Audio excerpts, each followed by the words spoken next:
Hello, my name is Charles Hill. I'm the self-published author of my first book, Black Tricknology 101. When I tell people that my book is about things that affect us as blacks, things that we do to ourselves and things that's done to us. If you look at the negative statistics of society, we as blacks are at the highest. From no fathers in the home, high incarceration rate, high crime rate, having reduced education and less resources, the unemployment rate being highest for blacks, the family curse, the family structure, and many other views that are negative within this society. One of the sections that are reportants where I talked about survival. Survival's basic definition is to function with minimum chance, minimum opportunity. Survival has become the way of life and way of living, the mentality within the black community. It doesn't equate elevation or a high level of positivity. We're not moving forward. Let's try to put our train back on track so therefore things can change so we can make it and not just survive. As society is forever changing, surviving is just not enough. Back to basics. I used a quote from my cousin, Mass Man, and he said, "We confused out here. The typical family with a mom and a dad is a stake in the black community." And he was saying that only 1 out of 10 black families grow up with a mom and dad in the same house. Now think about that for a second. 1 out of every 10 black family, there's a mom and dad in the same house. There's an epidemic. So that's saying that something is wrong with us. What's happening? What's the basics? Why? When I was growing up, there were a set of basic rules and government of the family structure.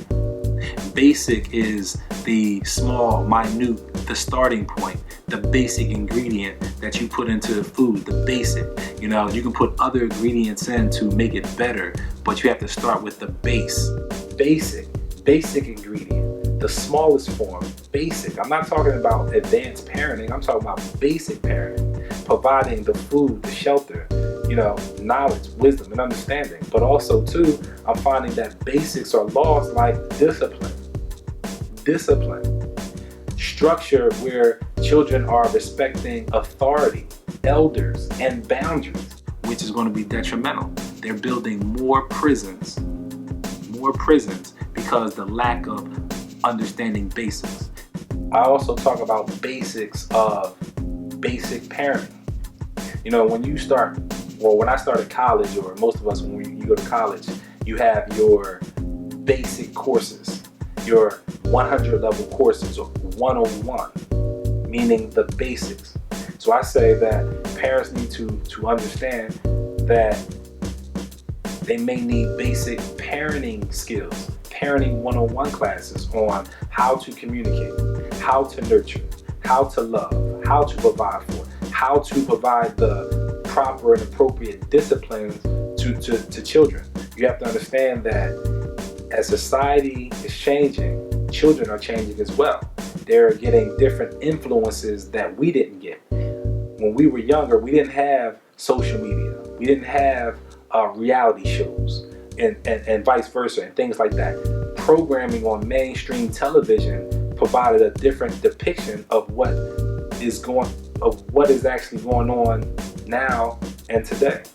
So there needs to be a basic. We have to understand the world that the children live in and actually protect them from some of the stuff that they're being exposed to. So basic parenting 101 so that we have an understanding. So these are things that I discussed that we need to definitely focus in on so that we can make the changes necessary to provide a different basics within black communities. After writing, or just, I'm a fan of music and rap songs and things like that. There's a young up-and-coming rapper named Del Peasy. I definitely checked out his music, or I'm a fan of his music, and one of the things that I took away from one of his songs was Broken Home. Okay, he gave a account of the problems in the household and household structure. Okay. What he did was he broke down and said that basically mom and dad come with their set of issues Then they pass it down to the children. Then because there's a broken home, mom and dad fall apart, separate, break away, and a child is left in the middle. Then you have the mother left to raise the children, particularly, let's say, the male, the boy. She's left to show him how to be a man. And a woman can't show a man how to be a man as a man can. So what happens is there's a lost translation of your manhood and how to be a man when a woman's raising a child. Then you look at the daughter. He broke down the daughter, where she's the male is supposed to be her first love, her guidance into a man and a male. But if he's not there, she doesn't get the proper guidance. So when you look at the attention that she looks to get to gain, she's going to find the attention in all the wrong males and individuals that come into her life. Just as the boy will look for his attention with the streets, the males in the streets, and find himself in trouble as opposed to being guided by a strong male figure. So I definitely, take Del P's influence to say he understands it from a psychological aspect of a broken home. Mom and dad come from a broken home, broken structure, that they're going to pass down the same broken lessons to the next generation. And also, he also says that the woman wound up having a child. She's a baby herself, can't raise this child. You know what I mean? So this is a cycle that continues to perpetuate itself. So you have to teach the young people about this cycle and this structure. But if you don't understand it, to know it, how can you teach it against it? Chapter 7, Slavery versus Prison. What's slavery? Shackles, chains, and bars to be shipped from your homeland to go to a place you don't want to go, maybe do things that you don't want to do, and at the end, what do all slaves want? Freedom. What's prison? Shackles, chains, and bars be shipped from your homeland to go to places you don't want to go, to maybe do things that you don't want to do. If you understand, if you really focus in to understand what's going on, the old form of slavery couldn't last a lifetime. Or the pressure to end slavery made it where we're not still enslaved on a plantation as we were many years ago. But do understand this, because there was a change and a shift, there was also a change and shift to still keep a certain class of people or individuals within slavery. I just gave you an analogy how slavery and prison go hand in hand. It's still the same form of bondage. Okay? Now do understand this.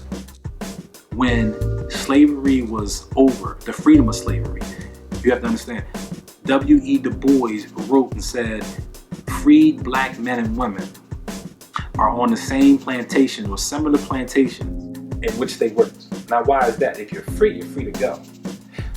It was a form of share profits. You have to understand this. The money tied with slavery was a massive amount of money. We're not letting you go because we still want our money. So what happened was, you're free, but you're not a slave, you're a sharecropper. Blacks continue to do the work with the promise of receiving profit. There was a gentleman that used to be a sharecropper. He broke down the trappings of being a sharecropper. It was told to blacks that if you stay and farm on this land, you can receive a percentage of the profits once the end of the year and we, divvy up the profits.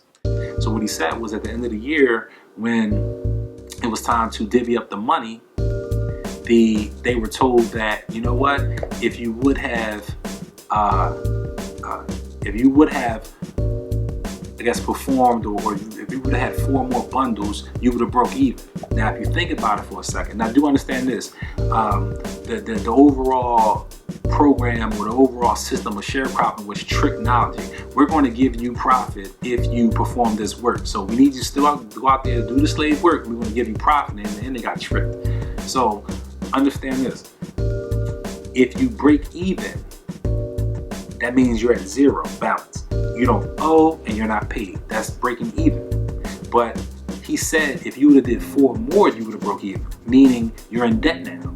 And because you're in debt, you can't leave my plantation until you repay that debt. A debt you'll never repay. So you're still stuck and bound on the plantation as a slave. You can't leave. Now, when freedom came about, when blacks felt like, listen, I'm free, I can leave this plantation, they sought to find work, find job, find a better life off the plantation. So what they did was they tried to find better work, better life, and most blacks weren't hired because I don't want to work on a plantation, I want to find work somewhere else. Society said, if you do not have a place to live or a place to work, you're a vagrant or vagabond. So what they did was they passed a law called the vagrancy law. Okay? The vagrancy law. And with that, you can be fined and put in jail. And when you were put in jail, they contracted you out. It's called convict leasing. They contracted you out to private companies and corporations and plantations. So where does slavery end? So if we fast forward to current society in 2015, can you see where blacks are still the highest rate of being in prison? We're still the source of money for a system in society, way back from slavery all the way up until now. So understand that the old form of slavery couldn't exist because it wasn't strong enough to survive. So the changes that happen, that occur, still happens in 2015. Chapter 17, jobs. I classified this as J-O-B, just over broke. I used to quote from a movie, Bronx Tales, where he says, the working man is a sucker. I say that because I'll say that there are many discussions with people, many peers or people that I know, that people are unhappy at their job. Why? Because the job requires you to function at a high level where compensation doesn't match the sign of the times, meaning that the cost of living goes up, but your money and paycheck at your job doesn't. A lot of people complain about the jobs that they're doing, but you don't step outside the realm to do something better. The overall plan as society changes isn't to work at this job and say, you know what, I need to do better, and then go find another job. I try to tell people, figure out what you're passionate about and try to start there first to figure out what you can do for yourself. So therefore, you might put a plan together, and one day you might work for yourself as opposed to somebody else. The cost of living in society rises, but your paycheck and your money doesn't. I use an analogy of asking for a raise. I said that, when we were young, when we were kids and we had a loose tooth, you would dig your hands into your mouth to grab the tooth, to twist and turn, to bend, to pull the tooth out. When you go to your boss to ask for a raise, it's the same process. You have to twist, turn, bend, beg, plead, to get this raise. So once your boss thinks about giving you a promotion or a raise, and you get this raise, what does this job do? We're going to give you more work to do. I ended this section by saying, how do you as an adult man or woman call yourself a boss where your money is controlled by a corporation entity where it can be snatched away at any time? My purpose for writing this book is that I want to help us make mental changes so that we make changes within ourselves and within our communities. When it's all said and done, if the negative statistics can be changed to more positive, that's Black Tricknology in a nutshell. Thank you again. Peace and blessings.